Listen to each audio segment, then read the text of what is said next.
Our country's history happened not just because of the greatest figures of the period, but because of a lot of ordinary people getting their hands dirty, doing a lot of very disgusting jobs. This time, the poor souls who had to dish out medieval medical cures, the human hamsters who made cathedrals possible, and how walking in wee supported an entire economy. These are just some of the worst jobs of the Middle Ages.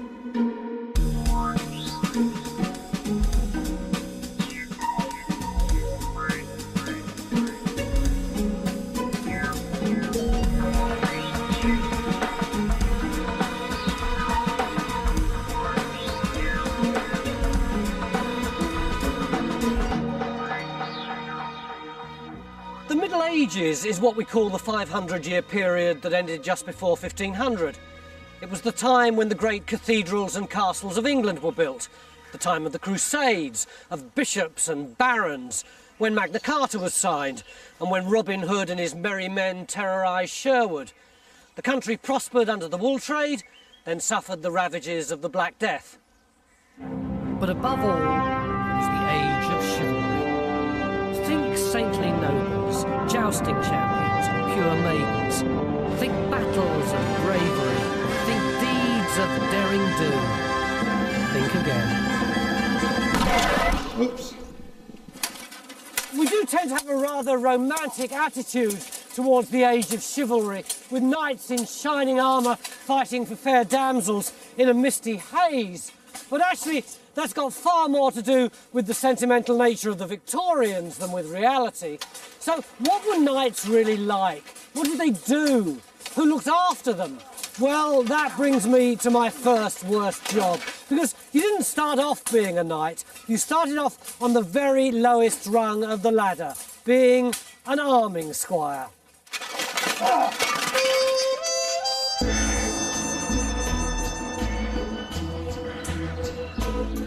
The arming squire was actually a combination of a valet and a washerwoman. To plumb the depths of the knightly hierarchy, I've come to Arundel Castle in West Sussex. Paul, look at the state of you. You're supposed to be a knight in shining armour. He looks as though he's been hit by a load of cowpats.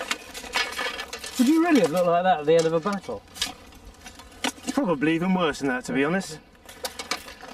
This, as you see, is everyday work for myself. It's pretty grimy, it's wet, it's slimy. I've been in it for probably 8 hours. Haven't had a toilet break, so things are pretty hot and sweaty and smelly in here as well. Gavin, you're his arming squire. Yep. When he comes back after 8 hours on the field, what's the worst part of the job for you? Basically taking him out of the armour. He might have fallen into blood. He's going to fall into where horses have been cut down. So how do we get it off? Well, we'll start with the helm, just to give him a little bit of air now. So what would you be doing while he was bashing away at the enemy for 8 hours? Well, if he hadn't called me to be at his side on the field of battle as well, I would be at the back of the lines, maybe with another piece of armour if something was broken, if he got called. I could be there just to run in and help him out.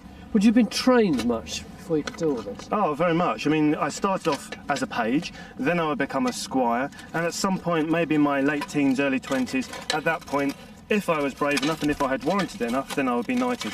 So, Gavin, have you got the chance to end up like Paul, a proper full-fledged knight? That's right, yeah. So I've been in his service for many years. So I'd be trained up in the ways of the knight, the ways of chivalry. Even to carve my meat as well. Yeah. Beg your pardon? Have to carve my meat, you have to learn how to carve that in a proper, fashionable manner. Basically, you're like a Formula One pit team, aren't you? Pretty much so. A good team would be like a Formula One team. You could get in and out of it relatively quickly. The problem, of course, is what you're going to do once you're out of it, and some poor person has to clean all the things, and that's likely to be my squire or any other attendants that I've got within the camp. There are 24 pieces of armour in a full suit, weighing up to 27 kilograms, supported by a leather harness and worn over a hot and sweaty padded jacket. Oh dear, if you'd been scared during the course of the battle, I wouldn't want to have been down here. And of course, most of it is running down literally my legs. Yes, all right. That's a step too far for me.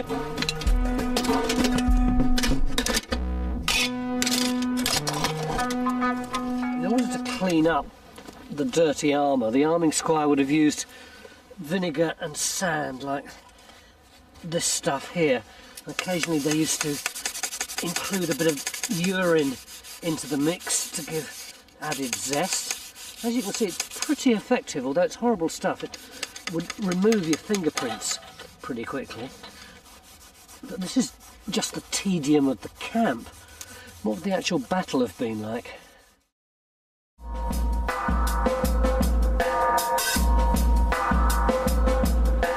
Before you got to clean out the armour, you had to get to the battlefield, and that could be a nightmare.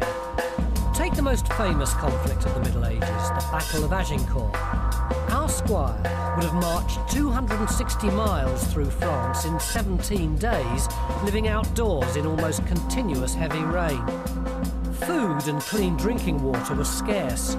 Dysentery killed far more soldiers on the way to Agincourt than died on the battlefield. The English were hopelessly outnumbered, but the heavy rains created a quagmire for the French cavalry in their heavy armour. They became sitting ducks for the English army's mightiest weapon, the longbow. In the end, it was the archers that did it. They won the battle.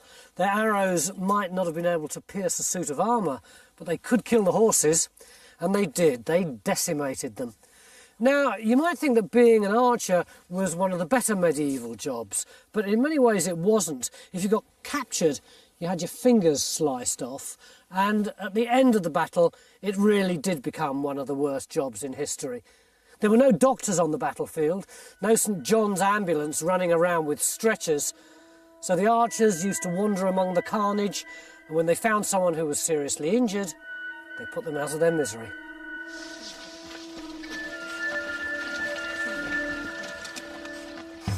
So being a knight wasn't all it was cracked up to be.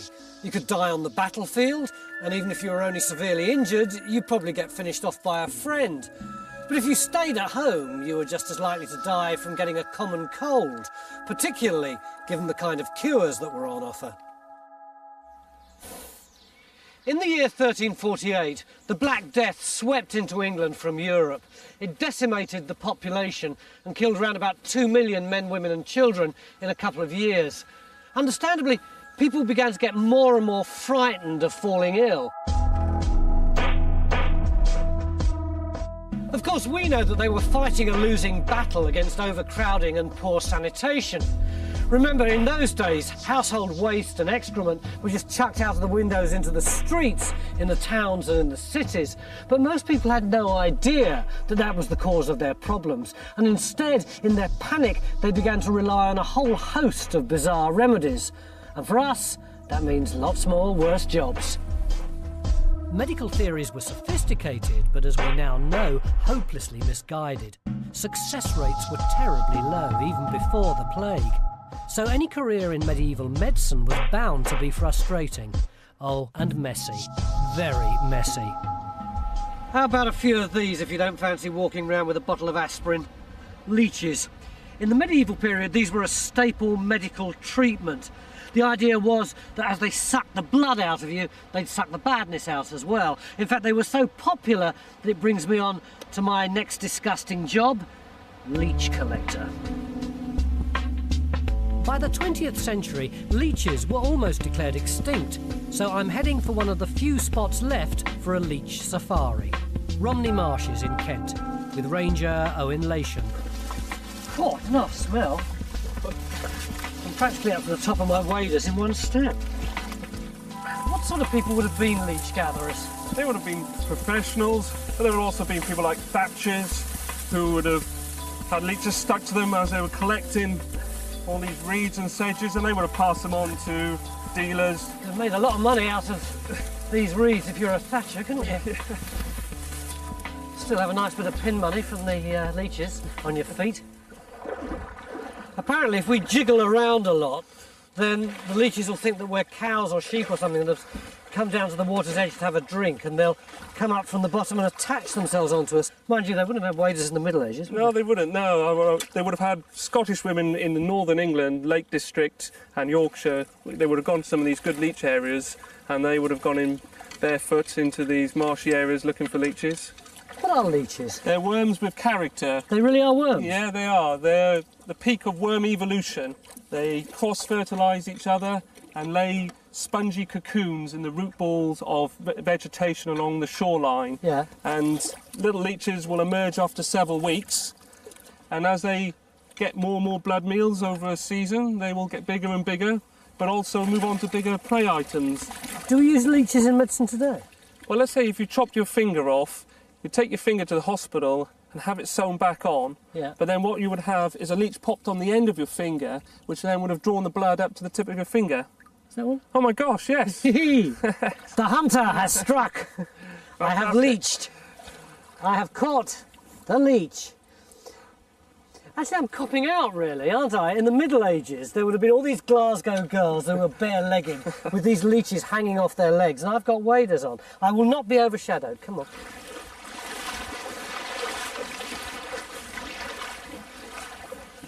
Is it going to hurt? No, it won't. It'll leave a permanent Y-shaped scar on your leg. How big? Only the size of the mouth. Here we go. Oh no, he doesn't like me. No. Oh, for God's sake, do the deed. It has just bit me. Yeah. Definitely just bit me. Yeah. Oh my God, he's swelling up. How much bigger than this will the leech get as it sucks my blood? Well, it depends on how they feed, but they can increase their size by about 5 or 6 times. We could be here for some time. And these guys in the middle of... Ouch! These guys in the Middle Ages, it's really stinging now, when they had an illness, they could have 20 or 30 of these things all around them. That's right, I mean, and can you imagine the mess after they've all been taken off you? They would have been bleeding profusely. Should we take it off now?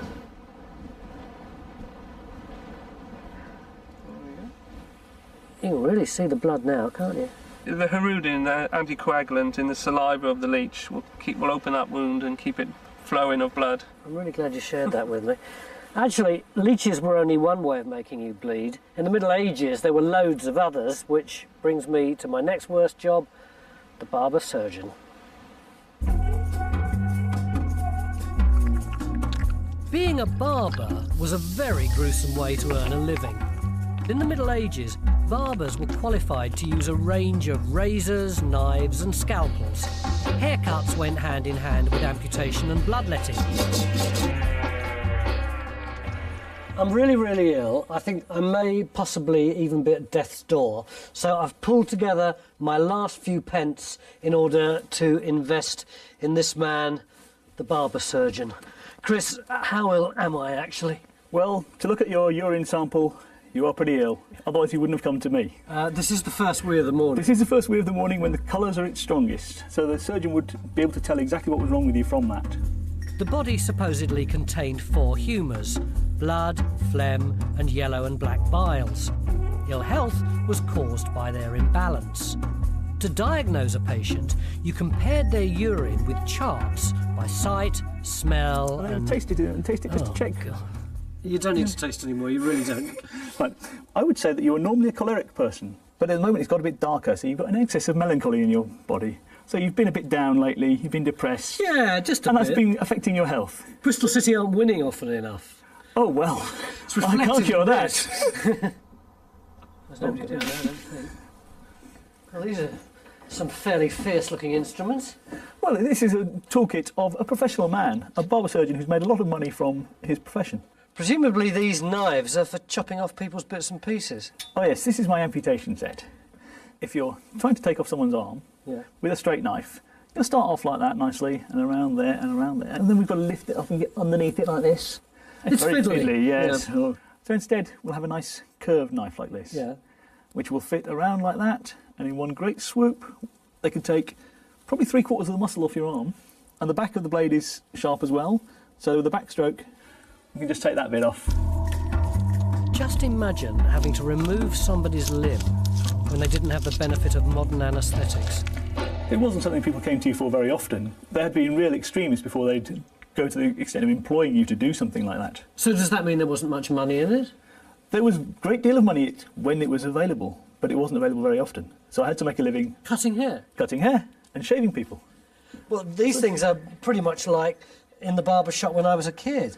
Well, of course, the functions haven't changed. This is a horn comb, but it's still a comb. And this is a razor. It's a bit more fancy than the modern ones, but it's still just a blade. Can you stop a minute? I want to talk about something else.